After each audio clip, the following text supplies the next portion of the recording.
Incoming transmission standby. Welcome to the Nod News Network. The EU Council lifted sanctions on 3 entrepreneurs from the country this week. The word oligarch, commonly used by EU officials to refer to Russian entrepreneurs targeted by sanctions, has been replaced with the more neutral leading businessperson in the bloc's latest documentation related to the issue. The EU Council has also changed some of the reasons for including 140 individuals and 41 entities associated with Russia in its sanctions list. The term oligarch describes a rich business leader with a great deal of political influence, particularly regarding individuals who benefited from the privatization of state-run industries after the collapse of the Soviet Union.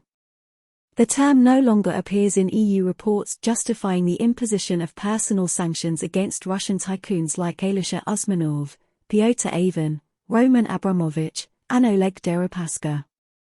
The word was also removed from depictions of President Vladimir Putin's meeting with representatives of the country's biggest businesses, which took place in February 2022.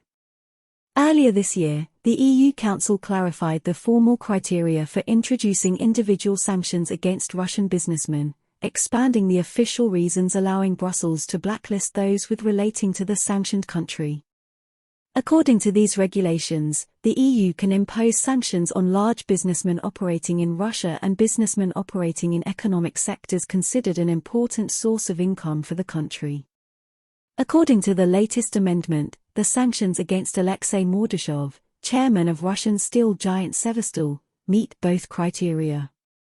Meanwhile, the reason sanctions were imposed on Andrei Melnichenko, whose businesses include fertilizer producer Eurochemistry and coal producer SUEK, is because the tycoon continues to benefit from the block property that he transferred to his wife.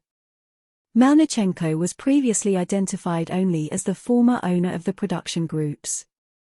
The European Council also revealed the identities of 4 Russians, one of whom is dead, who were removed from the sanctions list. The bloc decided not to extend restrictions set to expire this week on Russian businessman Grigory Berezkin, billionaire and former member of the Federal Council Farkhad Akhmedov, and former head of the Russian e-commerce company Ozone, Alexander Shulgin. Brussels also dismissed Russian Army Colonel Georgy Shuvaev, who died in the fall of 2022. The decision not to extend sanctions against these individuals was announced earlier this week, although the EU only published their names on Thursday. This has been the Nod News Network, transmission complete.